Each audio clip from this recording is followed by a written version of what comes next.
Flip Circus is a small, very portable game. It comes in this bag here. Everything fits in it. It is 2 players only, and in the game you'll be moving around these discs representing circus performers. Move them and flip them until you have sets of 3 performers in a row, and maybe 3 fortune tellers or 3 animal tamers. When you have that, when during your turn you're able to show 3 of the same performer in a row, you collect the corresponding token from the poster here. Say, hey, I just put 3 magicians in a row. And that's it. You collect that one. Also, you flip the one in the middle of the set of 3. You flip it to the other side. The first player to collect 3 of these tokens wins the game. If it happens that the player has 2 and the other player has 2, then, and only then, a second victory condition activates, which is if 5 clowns are showing face up during your turn and you win the circus, you win the game. So this is the general idea, but of course you want to know how do you move and flip things and stuff like that. Well, first a closer look at the performers themselves. You have these 10 discs, and they're actually of 2 types. One is the clown, and so on one side they show a clown, and on the other side they show a performer. There are 5 clown tokens, each has a different performer on the other side, and as you set up the game, you shuffle these and you place them clown side, face up in a circle, leaving space for the other performers. These other ones have 2 different performers on each side, and you see the dots on top, they indicate which other performer might be on the other side.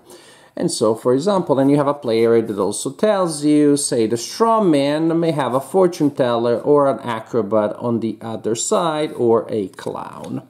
At the beginning of the game, you take these other ones, you shuffle them, you also mix the sides so you don't look what you got, and you fill in the circle here. Now the game is ready to start. The only thing that's needed at this point is you decide who goes first, and the player who goes second gets this token, because those are good, and that counterbalances the advantage of going first, which can be cool.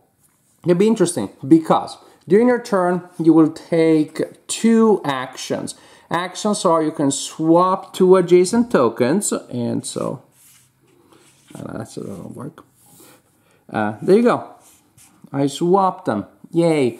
Now, when you swap tokens or whatever game effect, if you form or you add to a group of at least 2 clowns, you collect a token. And that's useful. I just did that. So for one action, I can swap any 2 tokens with the exception of the strongman. His stuff, he doesn't like to be swapped around, so you cannot use that effect on him.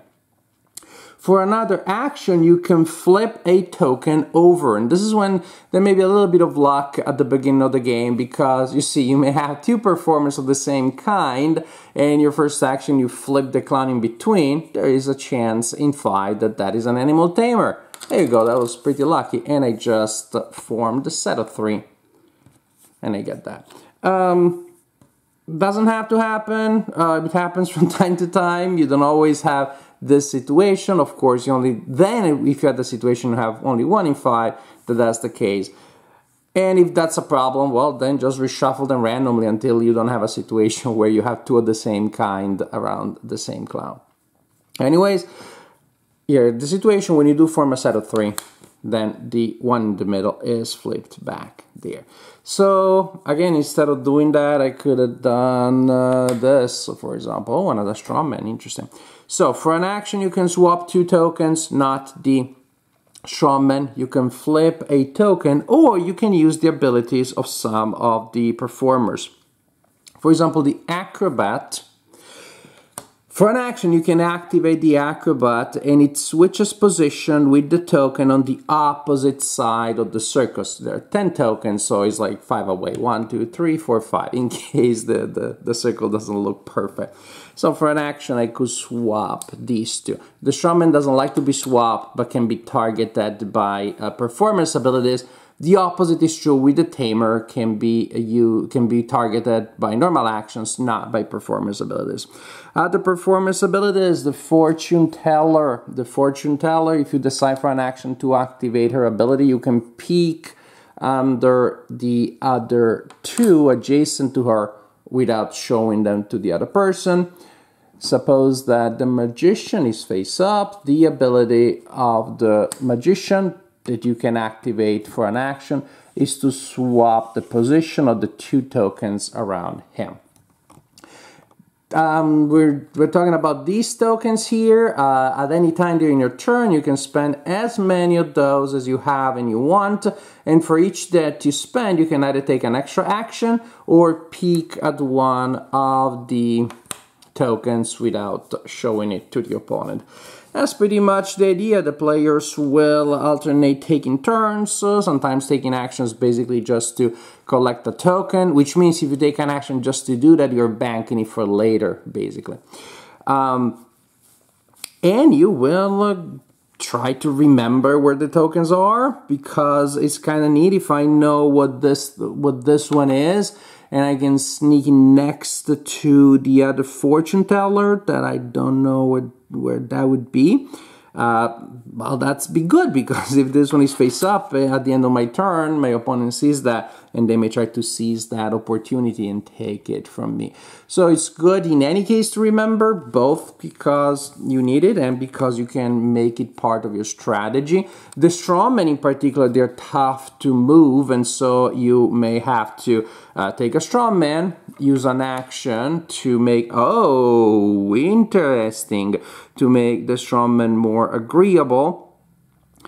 And then you move the strong where you need it to be, and then boom, shakalaka, all of a sudden you form a set of three. Now, of course, I'm already excited. I'm trying to figure out how do I get that one, either there or there. How do I form a set of three fortune tellers? So I may have to do some tricks with an acrobat to do that, although, again, I'm not sure how. But I'll figure something out. But this is the game. Extremely simple, sure, no problem. A simple filler that you can play in 5-10 minutes. Probably 5 if somebody gets one of these tokens just during setup, which is possible. But again, you can decide to set it up again so it doesn't happen.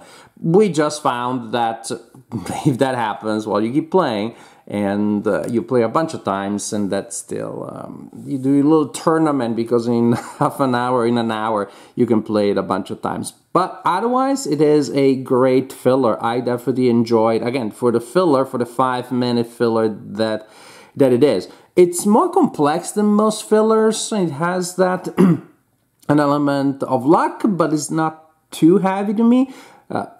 Besides, again, remember the fact that you can play many times, and then you see how that works, and so you got more like a curve than crazy lucky occurrences, but also has some interesting strategy. It really does. Now, mind you, I played it with my family, and that's already nice, because I played it with one of my kids, and the kid then liked it enough that they wanted to play with the other kid, and they taught it to the siblings, so that's also remarkable. That doesn't happen all that often. Same kid, the 11-year-old, wanted to play it when they saw that I had this in my hand, I was going to film a video. I was like, hey, why don't we play? So we just played it 10 minutes ago.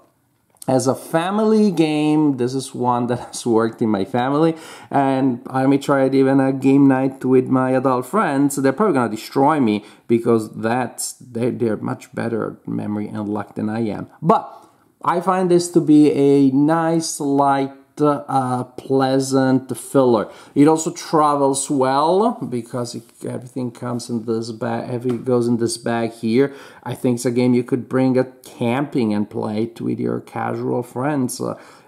Which to me, it's a category of games that I bring to camp with my non-gaming friends.